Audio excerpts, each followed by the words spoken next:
na talagang sabi niyo pa, ay grabe pa nga ang sabi niyo. Dahil talagang kayo yung nagulat na hindi ito na-refer agad sa Senate Rules Committee nung Pebrero pa. No? Oo. Dahil gulat na gulat kayo, pero dahil kayo galing na sa posisyon na yan, sa tingin niyo, saan nagkulang o sino ang nagkulang na hindi ito agad na nagawa na ganoon, nasa proseso naman yan. Ay, hindi yung Senate President. Dapat yung nirefer niya. Noong araw din na yun. O, ibig sabihin, no, nasa kamay na ng Senado. Sa ngayon, ang nangyayari nga, nag-resume sila ng June 2 hanggang ngayon hindi pa rin nire-refer. Mga senador, kung hindi ituloy ang impeachment trial, ayon sa mga kongresista, hindi rin daw maaaring ibalik ng Senado ang articles of impeachment sa Kamara. Narito ang agenda report ni Zandro Otrona. Bukod sa plano ng ilang senador na ibasura na ang impeachment case ni VP Sara, may mga balitang ibabalik daw ng Senado sa Kamara ang articles of impeachment. Ngayon ko lang nabalitaan yan na ibabalik. The House of Representatives has fulfilled and complied with its mandate given to us by the Constitution. So that's what we stand on up to now. Representative Rolando Valeriano on September 2024, and the motu proprio inquiry on the manifestation of Representative Jinky Luistro. Is there second to the motion? Duly seconded by Honorable Crispin Romulia. Is there any objection? Hearing none, the motion is carried. The end is near. So allow me to deliver my last speech. Mamimiss ko kayo lahat. Lahat na ating mga kasamahan. Okay, so we will be terminating this joint committee hearing on the part of the Committee on Public Order and Safety. This joint committee hearing is now terminated. On the part of the Committee on Public Information, this committee hearing is now terminated. Yes. Good morning mga kasama. Nandito na naman si Kuya Goods nagbabalik. At syempre, kung di ka pa nakasubscribe sa ating channel, pasubscribe na lang po at hit mo na rin yung bell para lagi kang updated sa ating mga video. Ito na naman. Ibang university ay nakikialam na naman. Oo, sa bagay. Oo, marami dyan sa kanila eh. Oo, ibang university, mantakin mo, makikialam kayo. O baka naman may ilan lang sa inyo nadadamay lang university nyo. Diba? At article of impeachment, ibabalik. Wow. Kwento yung sa pagong.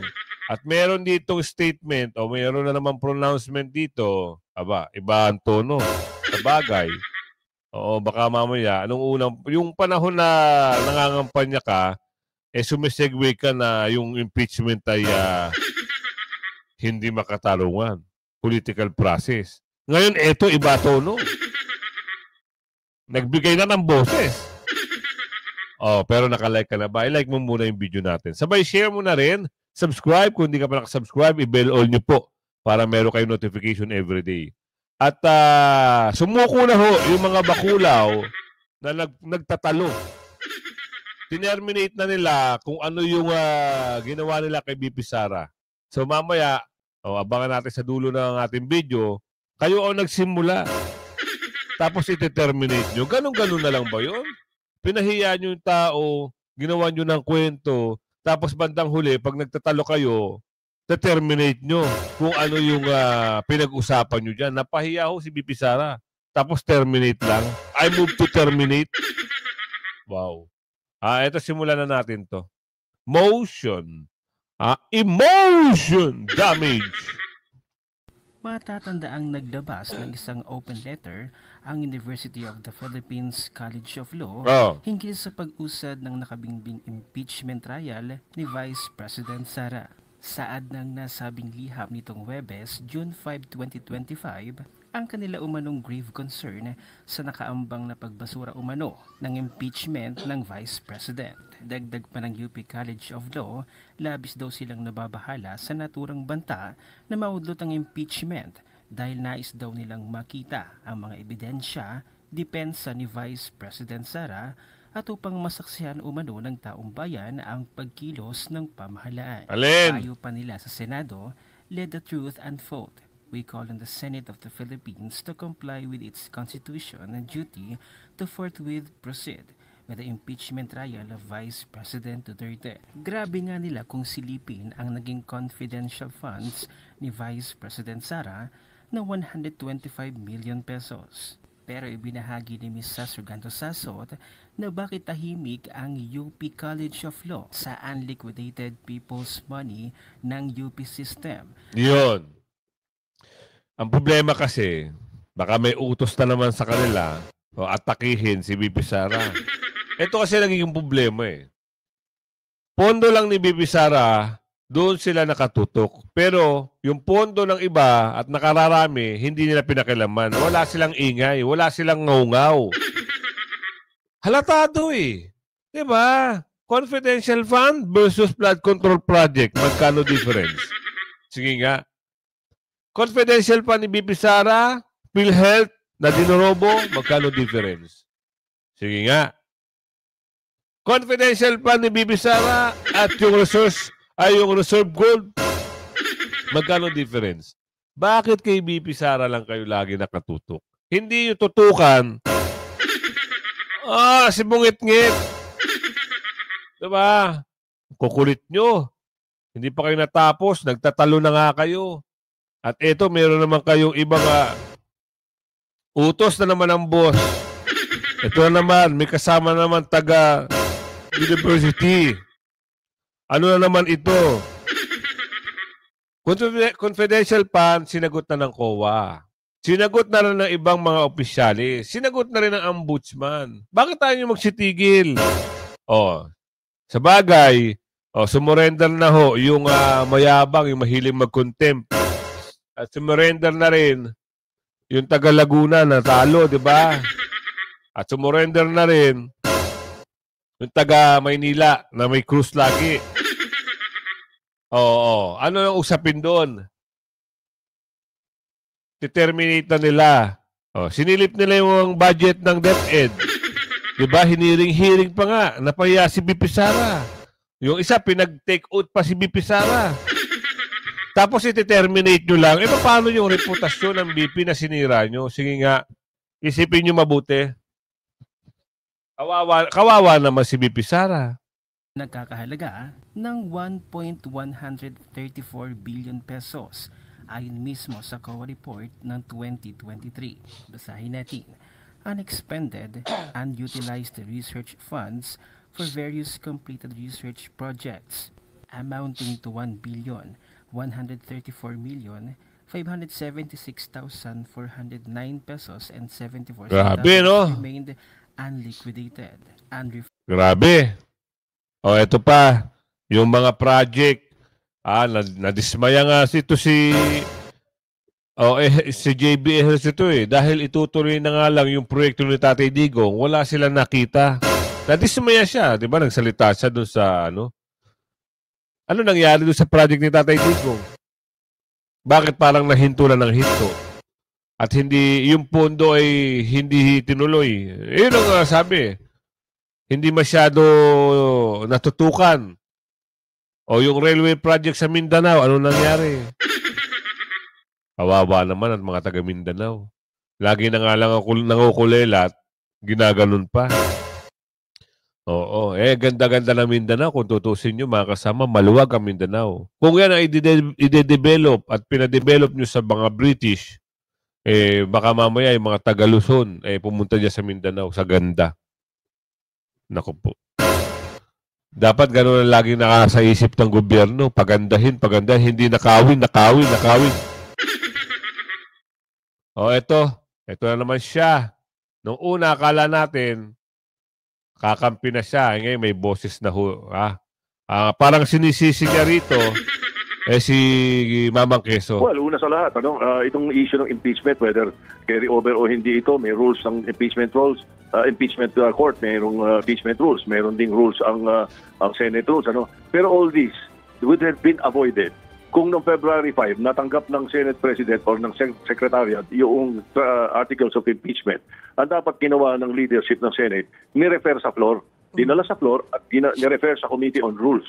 So, from February 5, alas 7 pa sila, alas 4 ng hapon nila natanggap Alas 7 ng gabi, nag-adjourn sila They had 3 hours. All you need to do is 15 seconds to refer it to any committee. So, kaya hanggang ngayon, medyo naguguluhan sila sa usapin. Kailan i-take up yan? June 2, June 3, hindi pa rin nire-refer. it's still in the hands of the Senate President. Hindi tama yun eh. Yeah. Ang kailangan dun, once you receive the articles of impeachment from the other house, which is our counterpart, dapat yun, hindi mo lang i-report sa floor, dapat yun, i-refer mo sa Committee on Rules. So, that is the basic way of doing it. At yung Committee on Rules, during that time, from February 6 onwards, pwedeng talakayin kung ito ba, rekomendasyon nila, mag-impeachment court tayo or mag-constitute tayo because the members of the Committee on Rules are members of the Senate at usually majority sila. Hindi Teka lang po Baka naman po hindi nyo kinonsider yung pangangampanya ng mga tatakbo. Kagaya nyo, halimbawa kayo tatakbo. Uunahin nyo pa ba yan? Baka naman nakiusap yung iba. Oo, baka nakiusap na, anuhin mo muna yan, i-suspend mo muna yan. Ganito ang gawin natin kasi mga kampanya kami. Ilang buwan lang ho ang kampanyahan. 'Di ba? Ilang linggo lang, ilang weeks lang yan, kampanyahan na yan. Kaya gano'n siguro, kaya hindi siguro na natalakay agad yung impeachment na yan. Tsaka yung iba, ayaw din naman. Ano kaya ang bakit? Sino kaya ang magiging masama dito? Parang merong pabida-bida ngayon nangyayari, sabi ni Aling Lorraine dito. Oo, parang ang lumalabas dito, ang sinisisi dito ngayon si Senate President. Ganun ba yun? Hindi natin siya kinakampihan si Senate President. Pero dahil siguro ito itatakbo rin na pagka-Senate President, bardagulan ang labanan dito mga kasama, sabi ni Aling Maria. Parang sisiraan mo, ganun ba yun? Wow! Sa bagay, sabi ni Aling Maria. May goods, ang politika, maano talaga yan. Meron mga magulo talaga yan. Ngayon, gagawa ka ng paraan para bumango ka. Ganun lang yun. O, tuloy. Hindi unilateral na ang Senate President lang ang nag-decision ng gagawin. Because the Senate President is not the Senate. He is merely the presiding officer. Ganun ang sinasabi ko. So that's point one. Okay. Senator Soto, yun nga po ano namin yan na-monitor namin dito sa STL yan na talagang sabi niyo pa, grabe pa nga sabi niyo. Dahil talagang kayo yung nagulat na hindi ito na-refer agad sa Senate Rules Committee nung Pebrero pa. No? Dahil gulat na gulat kayo, pero dahil kayo galing na sa posisyon na yan, sa tingin niyo, saan nagkulang o sino ang nagkulang na hindi ito agad na nagawa na ganoon, nasa proseso naman yan? Hindi yung Senate President. Dapat yung ni-refer niya. Nung araw din na yun. Ibig sabihin, nasa kamay na ng Senado. Sa ngayon, ang nangyayari nga, nag-resume sila ng June 2. Hanggang ngayon, hindi pa rin nire-refer. Nasa kamay pa rin ng Senate President. And as I said, the Senate President is just the presiding officer. He's not the Senate. Mga kasama, alam nyo na. Alam nyo na. Talaga ang tunay na kulay. Akala natin noon, ayaw niya sa impeachment. Meron siyang pahapyaw noon kukuha lang pala ng boto, sabi ni Aling Dolores. Yun nga. Nakita nyo na. Eto, sinisi na ngayon yung kasamahan niya. Nagsisihan na sila. Sino may kasalanan? Tinuro niya kagad. Ulitin natin baka sabi sa video nagtanong yung news anchor. Ang tinuro nito ni Tito Sen, based sa video tayo, nagre-reaction tayo Hindi naman tayo gawa-gawa lang ng kwento. Ito, sinabi dito, sino tinumbok dito. Tingnan nyo. And as I said, the Senate President is just the presiding officer. He's not the Senate.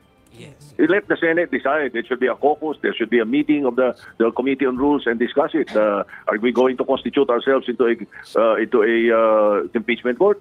Di ba? O nag-hearing ba tayo? Nakapag-hearing sila ng kung ano-ano Di ba? During the break Ay, ulitin natin yun. Nasaan na ba yun? May pa rin ng Senate President And as I said, the Senate President is just the presiding officer. He's not the Senate. Yes. Let the Senate decide. There should be a caucus. There should be a meeting of the Ulitin ko Ang labo nun Ginarinig ka ulit habaan ko na. Nagawa na ganoon, nasa proseso naman yan. Hindi yung Senate President. Dapat yung ni-refer niya. Yun na. Sino dapat sisihin? Yun. Wala tayong magagawa doon nagsisihan na. Dahil may pangarap. Maging Senate President. Ayun na. Nagsimula na ang bardagulan sa Senado. Dahil sa ambisyon na magkaroon na maging ulit. Kasi parang naging Senate President. Hindi ko lang alam kung naging Senate President to. Parang Ganun talaga. Kailangan mo na talagang gumawa ng eksena para yung isang tao ay may bagsak daw di ano. Ito, ano pag-uusap dito? Sinisi, no? Sabi doon sa video, sino may kasalanan? Tanong lang yung sa Anchor. Ito pa, article of impeachment, ibabalik sa Kamara. Tignan natin. No choice ang mga senador kung hindi ituloy ang impeachment trial ayon sa mga kongresista. Hindi rin daw maaaring ibalik ng Senado ang articles of impeachment sa Kamara. Narito ang agenda report ni Zandro Otrona. Bukod sa plano ng ilang senador na ibasura na ang impeachment case ni VP Sara, may mga balitang ibabalik daw ng Senado sa Kamara ang articles of impeachment. Ngayon ko lang nabalitaan yan na ibabalik. The House of Representatives has fulfilled and complied with its mandate given to us by the Constitution. So that's what we stand on up to now. So I don't see any other way but to the Senate to hear the complaints that have already been transmitted to them. Tiwala pa rin ang ilang kongresista na matutuloy ang paglilitis ng pangalawang Pangulo sa Senado. Nanindigan. Teka lang. Masyado nyo pinangungunahan ng mga senador. Ayaw nga ng mga senador. Kayo ho ba? Mag-senador muna kayo para malaman nyo kung ano yung feeling. Pag ayaw na mga kasamahan, ayaw nyo rin. Diba? Ganun lang yun eh. Numbers gaming dito eh. Kung gusto mo, ayaw ng 5, lalabang ka pa ba? Isip-isip ka nga, maraming magagalit sa'yo. Oo, kaya nga yan, mayroong minority, may majority. Diba? Kampi-kampihan ang labanan dyan. Hindi pwedeng bida-bida. Kung kayo nagbida-bidahan sa Kamara, hindi pwede, hindi ganun sa Senado. Diba? Tuloy. Ang isang miyembro ng House Prosecution Panel na nagawa na ng Kamara ang kanilang trabaho. Sumusunod po kami ng aming duty under the Constitution at umaasa kami na ang ating senators ay sumusunod din sa ating saligang batas. And they have no other duty or mandate but to hold trial. Hindi rin daw totoo na babawiin ng Kamara ang reklamo. Remember, the impeachment complaint was supported by more than 2/3 actually, if I'm not mistaken. More than 200 congressmen. Wala po kaming balak i-withdraw yan. Patuloy. Wala nga kayong balak i-withdraw. Sabi sa video, ibabasura lang daw. Hindi matutuloy at hindi rin susulong sa 28th Congress. Ano mangyayari doon? Parang gano'n na lang din yun. Mas nakakalamang, 19 senators na. Ayun, sa balita 19 senators na ang ayaw ng impeachment. Ano pang sa tingin nyo, mga kasama? Type nyo sa comment section. Madali lang naman yan Basura ang impeachment. June 7, 4 days to go. Ano kaya ang mangyayari dito sa impeachment article na to? Aabante ba ito o wala na talagang pag-asa? Kaya abang-abang tayo dahil may nagsasabi, mga senador, ayaw na nila. Tapos ito, yung una, medyo maganda pa yung pananaw niya sa impeachment. Ngayon, sinisi niya na ngayon yung kalaban niya at mga kalaban niya sa pagka-Senate President. Nakakasuya, Pagkaharap mo, mabait ka. Okay kayo. Pag may ambisyon ka na, siraan na kayo. Wala na yung ewan ko, magkaibigan sila. Sabi ni Aling Lorraine, parang hindi naman daw. So, eto na. Kaya naman pala binulgar, na yung baklita ay nakita sa bundok. Wag na natin gamitin yung term na bundok. May magagalit sa atin. Sa mountain. Nakita sa mountain, kinakausap yung mga PAN. Yung mga yon. Pasok natin to. The one who facilitated Raul Manuel, and we are very fortunate because nandito po yung nag-receive po at nakakita po talaga personally kay Raul Manuel sa loob po ng NPA unit, and she will discuss her story later po. Yeah, sino? Si Ida Marie Montero, former secretary po ng SRC 5. Siya yung nag-receive doon. Yes. Kay Raul Manuel. Yes, Your Honor. Anong purpose ni Raul Manuel pagpunta doon sa mga kampo ng NPA? As a member of the Communist Party of the Philippines, he was tasked to for the revolutionary integration. Positive, mga kasama. Positive ang hindi ko alam kung mama eh. Positive. Oo, nilaglag na kasamahan daw niya ito. Sabi doon sa video, meron kasing mga caption dito eh. Parang nilaglag ng kasama. At ito, yung bardagulan nila, ni Representative Cardema, hindi makasagot ang babakita na tamimi. Irap na lang ng irap. Kung lalaki yan, hindi irap ang gagawin yan, di ba? Baka nga, totoo ang chismis. Baklita. Ang sabi ni Aling Lorraine. Ito, pasok mo. Mag-expound. Ayan, I commend him for that ability in speaking. Ang tanong ko lang, sinabi mo sa plenaryo ng Kongreso that NYC is corrupt. Mataray? Ang COA nga, hindi sinasabing corrupt kami. Tama. Yun yung binabase mo according to COA. Sabihin ko sa iyo ngayon, Congressman, magkano yung kinurakot at sino ang nangurakot kahit piso? Pakiibanggit. Sagutin Kasi mo. sasabihin mo. Sagutin mo. Pwedeng sagutin. Hindi ka namin pwede sagutin doon sa pagsasalita mo noong isang araw eh. Ngayon, sinabi mo, corrupt ang NYC. Pakisabi lang po sa Honorable Congressman Raul Manuel, magkano ang kinurakot at sino po ang nangurakot? Para alamin natin kung sino. Again po, for the record, hindi po totoo na walang platform para sumagot yung ating mga government officials. Again, kung handa po sila sumagot, dapat ay meron silang kayang ma-relay doon sa legislators na sila yung nagsusponsor ng budget ng bawat government agency.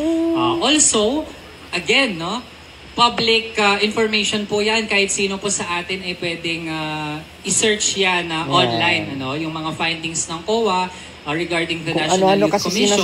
Tapos ang punto natin dito, taon-taon hindi tayo nawawalan ng mga ganitong usapin kung paano ginagamit yung pondo ng bayan. Lalo na doon sa isang agency na dapat ay nangunguna sa pagtaguyod ng interes ng mga kabataan. Sa panahon na kanina naputulan tayo kasi it was supposed to be my venue, like ngayon, para ipahayag yung salubin ng mga kabataan, pero merong nag-gate crash dito. Ang tanong kasi kanina, ano yung mga top na problema ng kabataan? Yun yung dapat na pinag-uusapan natin ngayon eh. Sabi niya, sir, kurakot ng NYC. Tinatanong ko, sino po ang kurakot at magkano ang kinurakot? Bayo. At sasabihin niyo, i-check public knowledge naman sa COA yan. Ay, ang taray mo, girl. Ng NYC, wala nga kaming kahit disallowance o pinapabalik na pera eh. Tama. Huwag mo sabihin ng COA. Sagutin mo. Kayo lang ang nagsabi na kurakot ng NYC. Ang tanong ko lang, diretsong-diretso para sa mga Pilipino nandito. Sagutin mo. Magkano po ang kinurakot, pinulsa at kung sino po ang nagbulsa kahit piso? Pakisabi lang po, sir. Huwag lang kayong magsabi ng kahit ano about kung anong storya sa buhay. Pakisagot lang po yung tanong. Kayo ang nagsabi na kurakot kami. Ang tanong namin, magkano po ang kinurakot, magkano ang binulsa at sino po ang nagbulsa sa NYC? Madaming problema ang kabataang Pilipino, teenage pregnancy, AIDS and everything, education, sa education sector. Lahat naman yan, merong departamentong nag-handle, nandiyan ang DOH, ang maldita. Ang number one na problema ng kabataang Pilipino, sa aking palagay, ay yung nire-recruit ang kabataang Pilipino papunta sa NPA. Ayun ang sinasabi natin. Tama yung sinasabi doon sa unang video na patungkol dito sa Baklita. Diba? Kawawa ho yung mga nare-recruit. Bakit nakita daw sa mountain ito? Positive. Totoo nga ang chismis. Sila-sila yung mga taga-mountain na pinababa sa syudad para mga lampag at manggulo. Grabe, no? Nakapasok pa sila sa kamera. Marami raw sila dyan eh. Andyan din yung isang yung babaeng guru-guruan. Diba? Tama! Para pumatay ng pulis, tama, sundalo na nagsasakripisyo lamang ng oras nila, malayo sa kanilang pamilya para may peace and order sa bansa. Mga kabataan na nire-recruit para labanan ng gobyerno. Tama. Actually, okay lang kung i-criticize mo yung gobyerno. Okay lang kahit pag-resignin mo yung mga tao sa gobyerno. Walang problema doon, That is part of democracy. Tama. Pero pag merong mga kabataang umakyat sa bundok, nagbe-build ng arms against the government, against our government troops, yun ang maling-mali. Tama. Narinig nyo na ba minsan, kahit minsan kinondena niya yung recruitment na yun ng kabataan? Wala. Sa Wala. LGA? Wala silang ganun. Wala kang makikita na ganun. Dahil ang atake nila, kundi ang Pangulo, Vice Presidente. Ngayon, nakapokus sila sa Vice Presidente para masagawa nila ang mga balak nila. Kawawa ang gobyerno pag nandito itong mga taga-mountain na ito. Masaklap ang mangyayari. Diba? Wala nang patutunguhan ang gobyerno kasi nga pinapatakbo ng mga taga-mountain. Sila ang nangunguna para magkaroon ng hindi magandang bagay o pangyayari. O mapunta tayo dito. Kanino? O sa mga sumuko na. Sumuko na ba ang term doon? O kasi ang nangyari, tinerminate na nila eh. Yung usapin, dapat nga sabi ni walang susuko eh. Diba laban kong laban, sabi ni Aling Lorraine. Kaso nga lang, eto, panoorin nyo. Terminate the deliberation on the said privilege speech and motu proprio inquiry. So move, Mr. Chairman. There's a motion to terminate the budget utilization of OBP and DepEd with respect to the privilege speech. Yan ang sinilip nyo noon. Nasan daw dinala ni BP Sara yung budget. Oo, meron pa yung sino ba yung babae na matanda na sinabi binigyan daw ng 50 mil kada buwan? Ay, sorry, may isip mo lang tayo. Diba?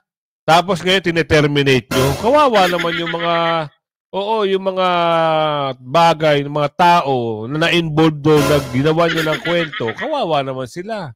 Nasira ang pangalan. Ito pala ay hindi nyo tutuloy. Bakit? Ano nangyari?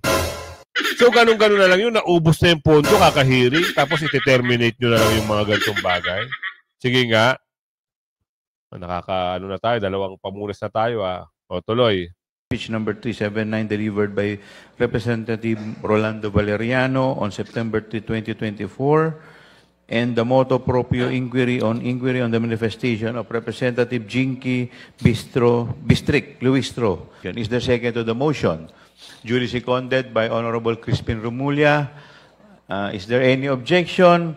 Hearing none, the motion is carried. Oh, carried na. Wala na.